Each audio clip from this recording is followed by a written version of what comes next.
On this episode of After Earnings, Booking Holdings, the travel company behind consumer-facing brands like Booking.com, Priceline, Agoda, Kayak, and OpenTable. I'm joined by Glenn Fogel, CEO of Booking, to discuss the potential of a travel super app, finding synergies across the portfolio while still keeping brands autonomous, geopolitical impacts on travel patterns, and fostering growth through internal startup activity versus traditional mergers and acquisitions. Let's get into it. Glenn Fogel, CEO of Booking Holdings. I'm so excited you're on. I've got to tell you, I'm a travel junkie. So the chance to talk to you about my favorite professional activity and pastime is an absolute pleasure. So thank you so much for joining, particularly in an incredibly busy week for you, Glenn. You had your earnings earlier this week, and we've had a couple of big announcements in the travel industry more broadly. So we've got a lot to unpack. Let's start with your earnings. Strong set of results. Give us your headline numbers, and then we'll talk a little bit about how you got there. Yeah, well, first of all, I want to thank you very much for having me, and I'm glad to hear you're a big travel fan. I hope you're using our business, I hope. Maybe you're a part of what was a really good first quarter. So we look at numbers like gross bookings. That's the total amount of transactions going through the system, and we were up 15%. Now, out of that, we get a certain portion of that. That's our revenue. We're up 16%. And of course, down to the bottom line, EBITDA is a nice way we measure our profit. Adjusted EBITDA, as we call it, that was up 19% year over year. Fantastic. Now, that is including the incredible, terrible things of this war in the Middle East, because that was greatly impactful on us during the month of March and a couple of days in February. So even with that terrible effect of the war, we still had a great quarter. Well, let's talk about the street's reaction to this, Glenn, because to your point, I'm taking a look at how the research community responded to your earnings. You had a lot of buy ratings that were either maintained, a couple of upgrades. Most of your analysts covering you have you at either a buy or a strong buy, so they're liking what they're hearing. But you did adjust guidance in this latest earnings for 2026. You cut your revenue growth outlook. Talk to us about that, and talk to us about what it would take for you to reverse that decision, for example, if peace were brokered tomorrow in the Middle East. Yeah, and that is how we played it out with the analysts to help them get some sense of what's going on, because a lot of people are very confused with what are the implications.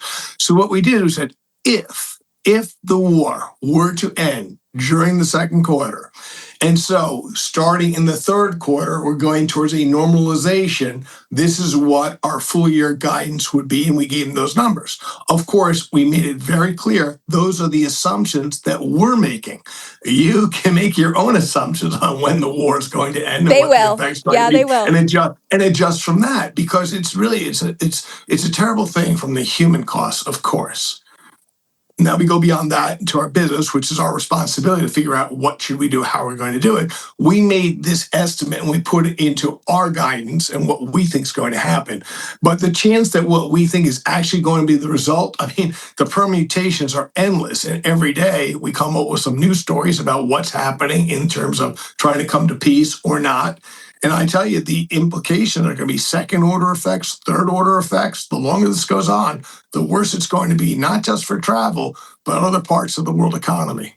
It's interesting because on the one hand, if you take a look at the airlines, Glenn, because there is clearly a correlation, you see them coming out and saying, we're absolutely getting hit by jet fuel costs going up. We're absolutely seeing the impact of certain air routes being shut down, airspace being compromised. But on the other hand, they're saying, look at the domestic United States travel patterns, and the K-shaped economy, the strength of the premium traveler, is keeping everything afloat. Are you seeing that K-shaped economy composition impact your business in a similar fashion? Well, that's a really good point you're making, because certainly the U.S. for a long time, it was that K-shape, where the higher economic strata not be impacted by anything and traveling fantastically, down to the lower end, a little more conservative, trying to see, gee, can I afford to do this or not? Now what we're seeing, though, is the bottom part doing better in the United States and traveling more. That's all great right now, and that's what we saw in the first quarter. And some of our other supplier partners, airlines particularly, mentioning this, some of our partner hotels mentioning similar things. The question is, though, everybody says that's wonderful what happened last quarter. But what everyone wants to know is what's going to happen next quarter after that, the year, et cetera. And that's something nobody really knows, because certainly at the lower economic strata, if the cost of filling up your car in the UK, petrol, the US, gas, whatever, filling it up costs a lot more money. All of a sudden, at the lower economic strata, it matters. But at the higher part of the economic spectrum, who cares? And that's something that we'll just have to see what happens. And it all goes back to the price of oil. Let's talk about what's going on in different parts of your portfolio, Glenn. And there was something that struck me in your earnings, which is alternative accommodations room night growth. To me, is a long way of saying where you go head to head with Airbnb. And Correct. This was pretty strong. We saw growth in the first quarter of this year at 9%. Up from the prior quarter at the end of 2025. How important is this piece of your business as you look ahead? So it's very important. And just so we're all clear on what those numbers were, so that 9% you just mentioned, that's the additional number of properties that we put in the listings. We're up to 8.8 million listings for that alternative accommodations that we go head to head with Airbnb. In terms of the actual, what we call our as-book room nights, the actual room nights that are filled, that was about approximately the same as our hotel business. But we have been growing fantastic in that business for a very long time. A lot of people don't know, particularly in the US, they don't know this, that when you look at our total number of room nights that we filled, total number of alternative accommodations, and you compare it to Airbnb, ours is about 3/4 of Airbnb size, which is a pretty big business, particularly when you see that in terms of our overall business, all of our accommodations, so you add on the hotels, that alternative accommodations is only about 38% of the total. So 38% of our total is about 75% of their total business. So we got a pretty big business there growing very nicely, and it is important. You're not the only one that's going after that space, Glenn, because there was another announcement this week, which is Uber partnering with Expedia to have hotel bookings possible on the rideshare app, and at the same time announcing the intention to expand that to have vacation home listings on that platform. What's your reaction to that partnership? Well, no, obviously we're aware of that, and obviously I'm friendly with Dara, CEO of Uber. Obviously, we would like to have done that, but we only do deals at the right return for both sides. So, congratulations for Expedia and Uber and enjoy that. We at the end saw what we thought would be the appropriate thing to do or not, and good for them. And we'll see what happens in that one. One of the important things for us always, though, a little different, is we have a ground transportation business we call rides. So if you want to go, you get a hotel with us, let's say, we're offering you, how are you going to get from the airport to the hotel? And we have an incredible, great service there. It's part of our connected trip that we're building out. So you may get incredible discounts. Sometimes we offer you up to it free as a way to induce you to do. Sometimes depends on what the arrangement is and why. Sometimes we'll be able to do it as a discount, and the discount's not coming out of our pocket. It's coming out of our partner's pocket because they want to get that business. So we have a sort of different perspective when we're looking at doing a deal with somebody whose sole business is ground transportation. We have to worry about, are we cannibalizing what is a great business already or not? So perhaps that was part of the factor in that one. Well, let's talk about the connected trip movement, Glenn, because it feels as though that for quite a long time, Booking already had the constituent parts of what could be a super app, right? So you've got Expedia and Uber coming together in their partnership to replicate that through a commercial agreement. You've got Airbnb, on the other hand, trying to launch services more aggressively. And I look at your portfolio, you've got Booking.com. You asked the question, yes, I do use Booking.com. So as part of your Q1, I use Kayak. I use OpenTable. These are all yours. So yes. Is there a plan, whether it's the connected trip or otherwise, to try to get more cohesiveness in the way that these are presented to a user like me through one portal? Absolutely. And it's good that you mentioned the ones you did. We can add on more. Attractions. Basically, what do you do when you go travel? Nobody goes on holiday to sit in a hotel bedroom. Nobody does that. You go to do things.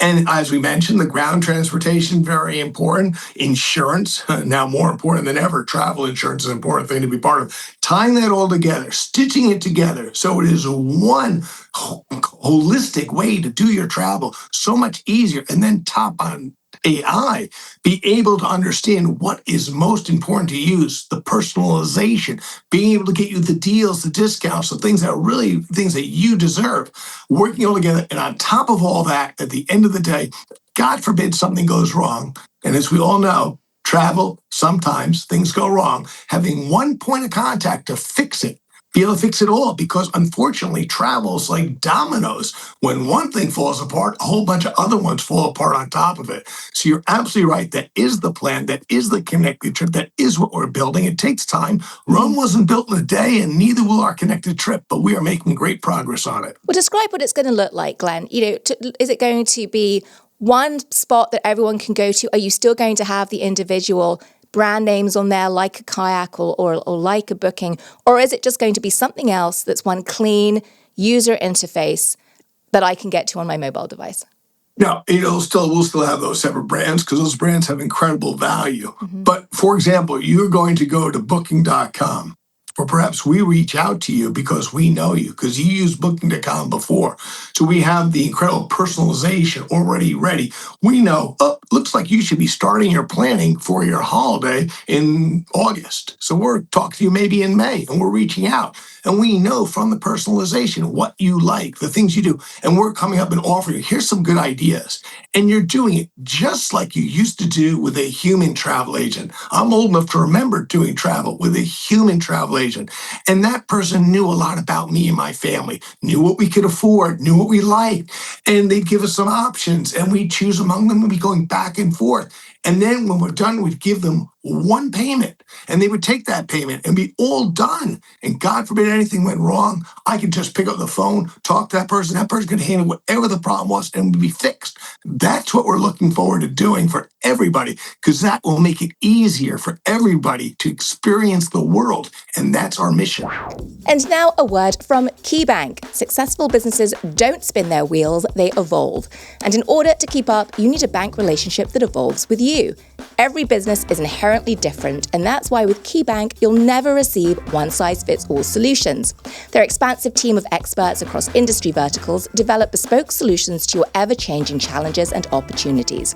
Reimagine business as usual. KeyBank opens doors. Learn more at key.com/B2B. That's key.com/B2B. Let's talk about how AI plays into that, Glenn, and talk about where it is today versus where it could be as you continue to build out Connected Trip.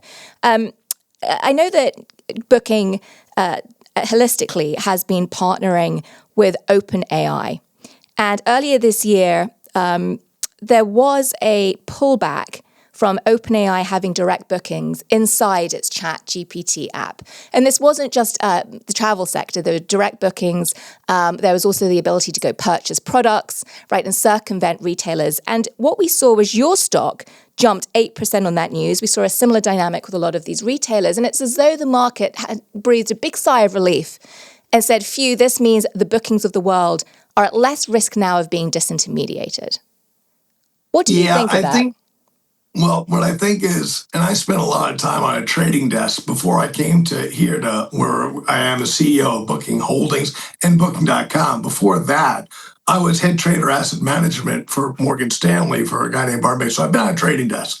And inevitably, people always react to extremes. So when some of the new AI models drop from whether it was Anthropic or OpenAI, and all of a sudden a whole bunch of, on the buy side, people start thinking, oh my God, all these SaaS companies, all these companies that are built on software, they're all going to get disintermediated, and they all rush to sell.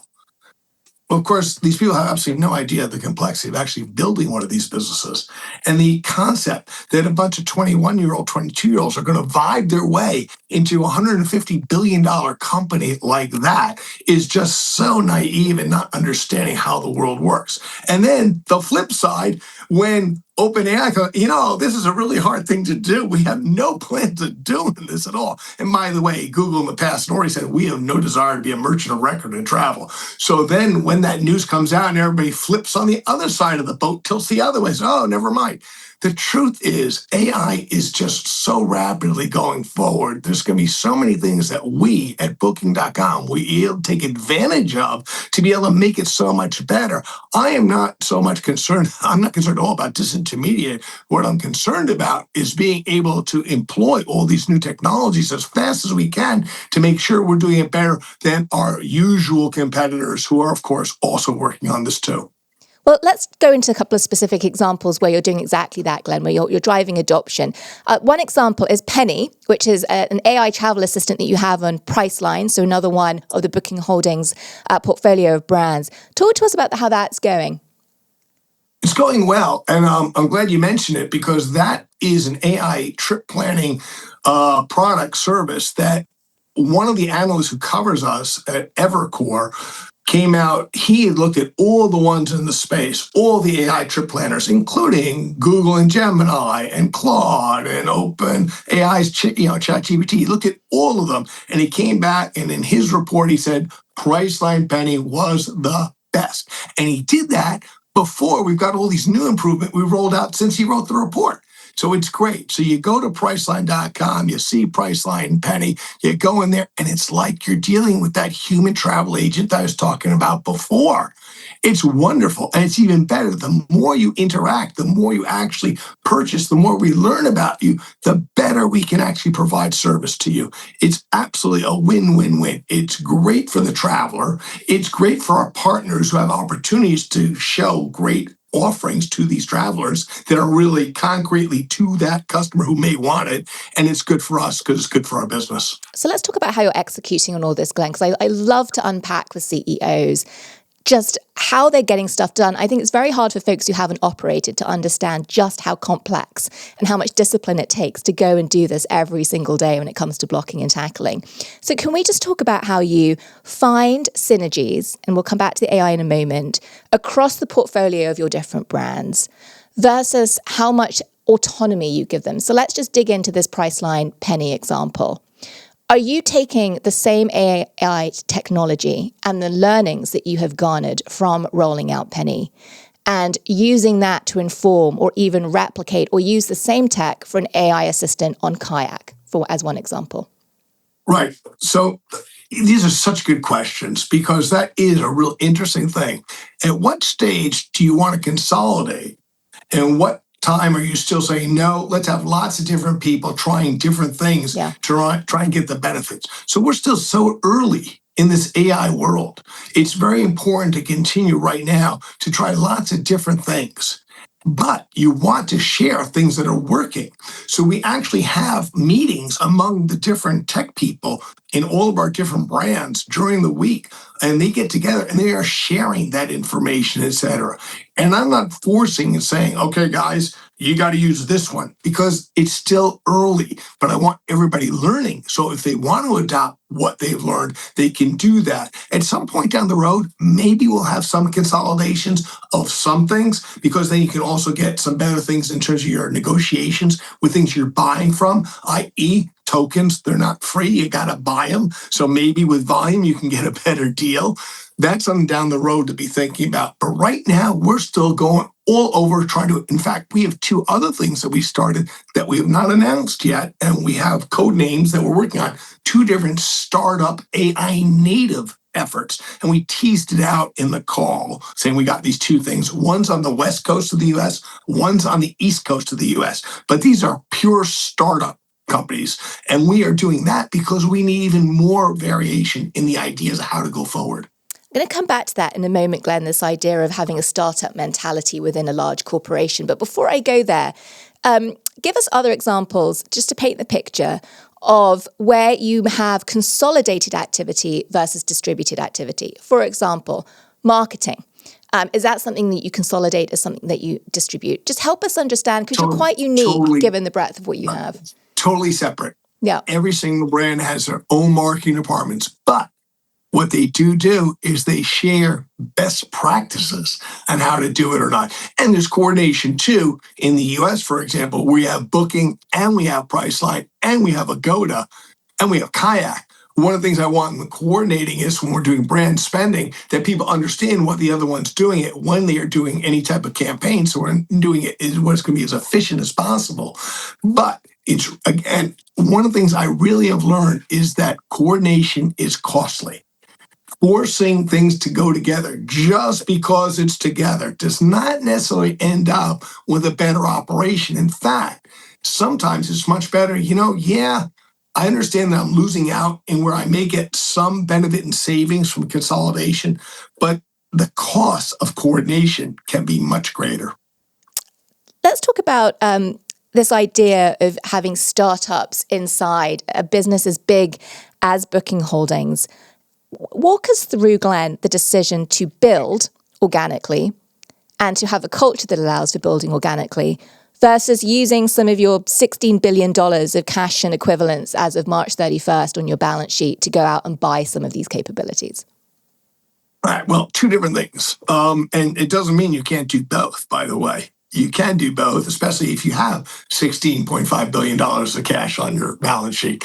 But the reason to do this type of startup thing is trying to get away from all the baggage, all the DNA that's built up over time, processes, things the way we do it because we've always done it this way. Starting it new, fresh, with new people outside who don't have that mindset, who are starting with a new mindset.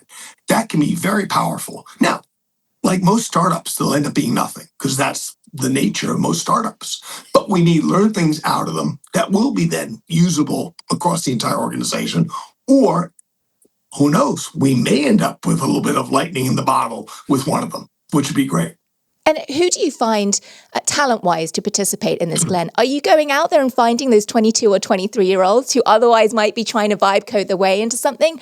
Or are you finding talent internally who you think has the sort of flexibility to think outside the box and decouple themselves from their day-to-day to do something differently? Yeah, most of it's outside. Interesting. Outside. But here's even more. So the person on the West Coast is an entrepreneur who started companies before as the leader. Okay. On the East Coast, we actually said who it is. It's an actual proven entrepreneur who started Kayak, which you mentioned. Yep. Steve Hafner, he heads up the East Coast one. So bringing in a lot of very young, new people to help build it, but having experienced people who built companies before, that's a nice way to combine the two things. Let's talk about acquisitions too, just on the other end of this, because you have expanded, for example, with OpenTable through M&A, buying Libro to expand your foothold in Canada. So talk to us about those decisions. Where are you hunting for M&A targets at the moment? Well, my answer to any question about M&A is fairly bland, the legal regulations and all those things. So we are always looking for companies that we think will be additive to the portfolio, be accretive for our shareholders and our traveler customers and our partners. Here's one thing, as long as you brought up M&A, let's talk about something that's really important. And that's the regulatory framework now in Europe. We wanted to buy eTraveli, which is an airline ticket selling operation out of Sweden. At the time, Booking.com had no airline business at all. So you think shouldn't be a problem, M&A. What's the problem here? Plus, really advantageous for travelers because a lot of people do both, right? The EU blocked us from being able to complete that transaction. Now, that obviously is in the courts. It's been going on in the courts for years now. And it deviated very much so from what had been the historical M&A guidelines. Shouldn't have been a problem to do it at all. But they even said in the hearings for this transaction how it was a novel reason that we shouldn't be able to do it. Well, that's really detrimental in terms of competing globally because the regulators were looking at us just within Europe. But travel's not just a European thing. It's a global thing. We're a global player. So when we are held back from doing that, that is bad in terms of being able to compete globally. Giant Chinese companies, giant US companies. That's hurting the European player. The European regulators hurting the European company. It's like, really? And then on top of that, now we just came out, and I haven't read them yet. I am very interested in getting the summary of the new EU M&A guidelines were just released, I think, yesterday, which I haven't had a chance to go through, but I'm gonna very, very interesting read in the afternoon. You're going to need a strong cup of tea for that one, because reading these regulatory docs are usually not the most exciting page turners. But you've opened the door, Glenn. I'm going to be cheeky now, because you've opened the door to talking about regulation and differences in different jurisdictions. And you have in your background this fabulous view of floor-to-ceiling bookshelves in your office. And I too am a huge book nerd. And we were talking before the camera started rolling about a book that I've read. You're reading at the moment, and I've interviewed the author, and that's The Infinity Machine by Sebastian Mallaby, about Demis Hassabis, the founder of DeepMind, which is now Google DeepMind. And I'd love to get your perspective, because you've seen a lot, as to where AI is going. Now, one of the comments that is made in the book explicitly and brought to life through Sebastian's storytelling is the difference in the regulatory framework for AI and AI broadly in Europe versus in the United States. And lots of the different AI power players make the argument you've basically just made, Glenn, which is Europe is perhaps over-regulating AI, which is a global business, in a way that could put it at a disadvantage. But the debate here in the US is there's so little regulation potentially that folks are wondering if there's sort of an Armageddon scenario that we should be afraid of. This is broad, this isn't booking specific, but you've seen a lot. You're seeing a lot in your seat now. Where are you on this topic of regulating AI? Your points are perfect, but the one thing we can add to it is you also have China. Yeah. That is doing everything in its power to be very strong in AI as a national security issue for them, absolutely. It's a national security issue for the US, and it should be a national security issue in Europe.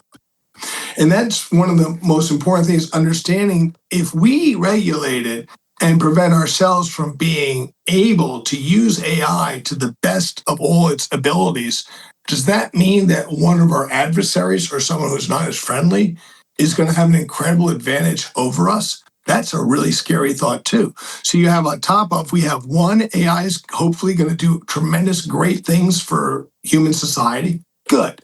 We have this fear that, it could cause some real problems, societal, or even worse, cataclysmic problems for us.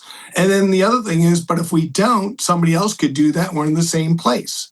Nobody knows the answer right now. What I'm concerned about is there isn't enough discussions about that. That should be something that should be top of mind among the world leaders right now, trying to get a grip on this now before we've gone too far down the road. Well, here's a last question for you, Glenn, just to close out. Do you think that the business community has a responsibility to fill that conversation void? Like, you run a very big business, you have a platform, you're a public figure. Why don't you get together with a bunch of your contemporaries, of your peers who share the same concerns? I can't imagine you're alone. You can speak to the amount of data that your company is sitting on, right? And the kinds of concerns you have around the implications of that data being misappropriated and what a bad actor could do with it. So why not start stepping up in that conversation, you and other business leaders? I think those conversations are happening. I know they are because I'm part of some of these conversations. Here's one of the difficulties. Yeah. So we live in a economic system that is based on not completely free market, but mostly free market, capitalistic, where the idea is that competition, it is 2026. It is the 250th anniversary of Adam Smith's book, The Wealth of Nations, the idea of the invisible hand. Everybody competing against each other will produce the best result for society. So the problem is that everybody says, well, if I hold back myself, I'm going to be disadvantaged against my competitor. And what will happen is I will soon be out of a job because my investors will put somebody in who will compete to try and do it and not be. Then throw on top of that, there are laws about cooperating among different businesses in the same industry. It's called antitrust. And there are all sorts of rules and laws about you can't do that. I can't talk to anybody and say, hey, why don't we all just stop doing this for a while?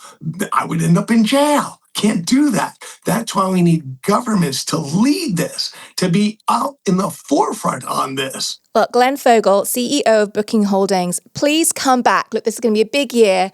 There's a lot going on geopolitically that's going to impact your business directly, and you are at the helm of one of the most global businesses out there. So we would love to hear your perspective as this continues to unfold, AI front and otherwise. Thank you very much for joining.